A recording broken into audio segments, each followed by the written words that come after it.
Halo, saya Juliana Angelika Lumban Raja dengan nomor mahasiswa 859879343 pelajaran pendidikan matematika. Saya dari UPBJJ Medan, Pokja Tebing Tinggi.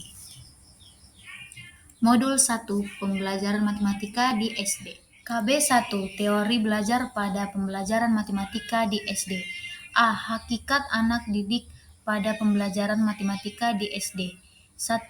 Anak pada pembelajaran matematika di SD dijelaskan bahwa pembelajaran matematika di SD itu merupakan salah satu kajian yang selalu menarik karena adanya perbedaan karakteristik, maka diperlukan pengajaran yang dapat menetralkan perbedaan tersebut. Matematika merupakan ilmu deduktif, aksiomatik, formal, hierarkis, abstrak, bahasa simbol yang padat, sehingga para ahli dapat menjabarkan sebuah sistem matematika. Mengingat adanya perbedaan itu, maka seorang guru diharuskan bisa membedakan antara dunia anak yang belum berpikir secara deduktif dan mampu menjelaskan bahwa matematika itu bersifat deduktif. Namun, pengembangan sistem atau model matematika itu tidak sejalan dengan perkembangan berpikir anak, terutama anak SD. Apa yang dianggap logis oleh para ahli dan apa yang diterima oleh orang yang berhasil mempelajarinya. Ini hal yang membingungkan bagi anak-anak. Hal ini pula yang menyebabkan pembelajaran matematika menarik. 2. Anak sebagai individu yang berkembang. Seperti yang kita ketahui, setiap perkembangan anak berbeda dengan orang dewasa, baik secara fisik, cara berpikir, bertindak, bertanggung jawab, dan sebagainya.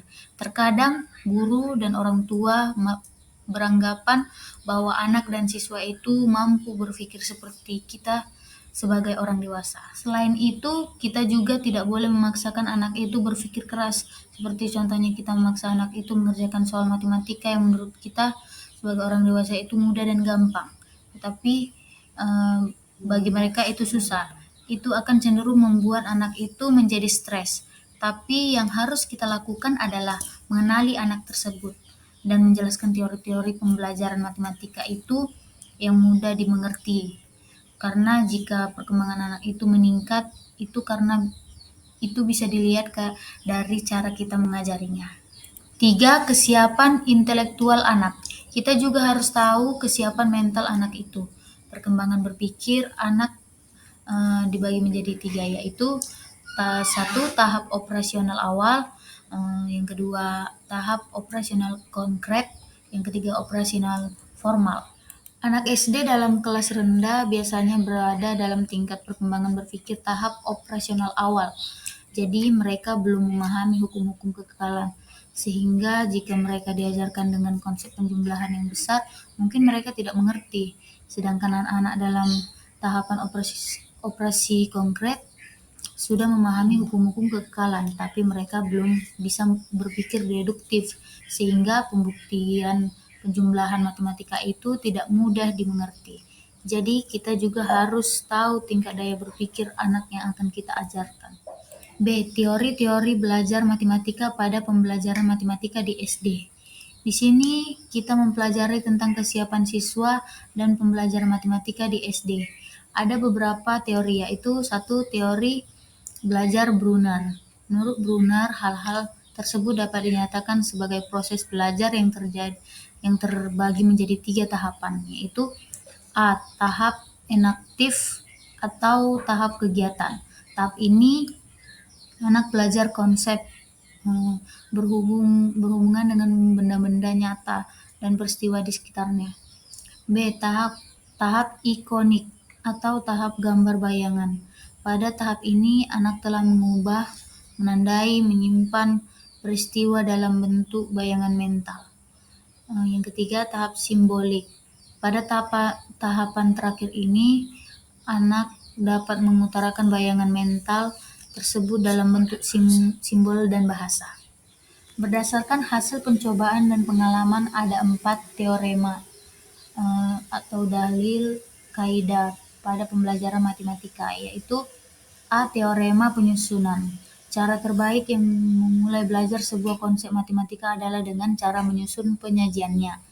B. Teorema notasi menyatakan bahwa pengajaran suatu konsep penggunaan notasi matematika harus diberi secara bertahap. Contohnya siswa SD belum siap menggunakan notasi Y sama dengan F kurang X untuk menyatakan konsep fungsi. C. Teorema pengontrasan dan keanekaragaman menyatakan bahwa prosedur penyajian suatu konsep dari yang konkret ke yang lebih abstrak harus dilakukan dengan kegiatan pengontrasan dan keanekaragaman. D. Teorema pengaitan. Menurut teorema ini, bahwa setiap konsep, dalil, dan keterampilan matematika berkaitan dengan konsep, dalil, dan keterampilan matematika yang lain. 2. Teori belajar Dienes. Ia percaya bahwa setiap konsep matematika akan dikuasai siswa apabila disajikan dengan konkret dan beragam. Menurut pengamatannya, anak-anak hanya menyenangi matematika di awal mereka berkenalan dengan matematika sederhana. Agar mereka bisa memahami konsep matematika, maka haruslah dimulai dari konsep murni, konsep notasi, dan berakhir di konsep terapan. Konsep murni matematika adalah ide-ide matematika mengenai pengelompokan bilangan dan relasi antara bilangan-bilangan. Konsep notasi matematika adalah sifat-sifat bilangan sebagai akibat langsung dari cara bilangan itu disajikan. Konsep terapan matematika adalah penggunaan konsep murni dan konsep notasi matematika untuk memecahkan masalah matematika. Tahapan belajar menurut Dienes ada 6, yaitu tahap 1 bermain bebas, tahap kedua permainan, tahap ketiga penelahan kesamaan sifat, tahap 4 representasi, tahap kelima simbolisasi, tahap keenam formalisasi. 3. Teori belajar Van Hill.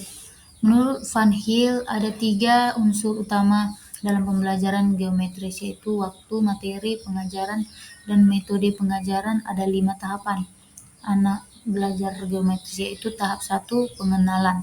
Pada tahap ini siswa diharuskan mengenal suatu bangun geometri secara keseluruhan, tetapi belum mengenal sifat-sifat dari bangun geometri itu. Tahap kedua analisis. Tahap ini siswa sudah mulai mengenal sifat-sifat yang dimiliki bangun geometri yang diamati. 3. Teori belajar Van Hill. Tahapan 3 pengurutan. Pada tahapan ini siswa sudah tahu dan mengenal sifat-sifat bangun geometri serta dapat mengurutkan bangun geometri yang satu dengan yang lain. Tahap yang keempat deduksi. Pada tahap ini siswa sudah mampu menarik kesimpulan secara deduktif, yaitu menarik kesimpulan yang umum dan menuju hal-hal yang bersifat khusus. Tahap kelima akurasi. Pada tahap ini siswa sudah mulai menyadari pentingnya ketepatan prinsip-prinsip dalam dasar yang melandasi suatu pembuktian. 4. Teori belajar Brownell dan Van Again. Menurut Brownell ada 3 keberatan utama berkenaan dengan drill pada pengajaran matematika. A. Teori drill memberikan tugas yang harus dipelajari siswa yang hampir tidak mungkin dicapai. B. Keberatan yang lainnya berkaitan dengan reaksi yang dihasilkan oleh drill. C. Aritmatika adalah tepat dipandang sebagai suatu sistem berpikir kuantitatif. Tujuan utama dari pengajaran aritmatika adalah pengembangan kemampuan berpikir dalam situasi kuantitatif. Van Igen menyatakan bahwa pada situasi yang bermakna terdapat 3 unsur, yaitu A. Ada suatu kejadian, benda, atau tindakan. Adanya simbol yang digunakan sebagai pernyataan yang mewakili unsur pertama di atas. Adanya individu yang menafsirkan simbol-simbol yang mengacu pada unsur pertama di atas. Menurut Van Igen, tujuan aritmatika untuk membantu anak memahami suatu sistem simbol yang mewakili suatu himpunan kejadian. 5. Teori belajar Geni. A. Objek belajar matematika. Menurut Geni, belajar matematika itu ada dua objek, yaitu objek langsung dan objek tidak langsung. Objek langsung meliputi fakta, operasi, konsep, dan prinsip, sedangkan yang inti langsung meliputi kemampuan menyelidik, memecahkan masalah, disiplinkan diri, bersikap positif, dan tahu bagaimana menyikapinya. B. Tipe-tipe belajar. Gini menentukan dan membedakan 8 tipe belajar. Tahap 1, belajar isyarat ialah belajar sesuatu yang tidak disengaja sebagai akibat adanya rangsangan. Misalnya sikap positif dari siswa dalam belajar matematika karena sikap atau ucapan guru yang menyenangkan. Tahap 2, belajar stimulus respon. Pada tahapan ini sudah sengaja diresponnya adalah jasmania. Misalnya siswa menyebutkan atau menuliskan berapa contoh bilangan bulat setelah guru menjelaskan. Tahap ketiga, rangkaian gerak. Misalnya seseorang anak yang menggambar ruas garis melalui 2 titik yang diketahui dengan mengambil mistar, meletakkan mistar melalui 2 titik dan akhirnya menarik ruas garis. Tahap keempat, rangkaian verbal. Misalnya menyatakan pendapat tentang simbol dan definisi. Tahap 5, belajar membedakan. Belajar memisahkan rangkaian yang bervariasi. Ada 2 macam belajar membedakannya. Belajar membedakan tunggal dan belajar membedakan jamak. Tahap ke-6, belajar konsep, yaitu belajar mengenal dan melihat sifat bersama dari suatu benda atau peristiwa. Tahap 7, belajar aturan. Pada tipe ini siswa diharapkan memberi respon terhadap semua stimulus dengan segala macam perbuatan.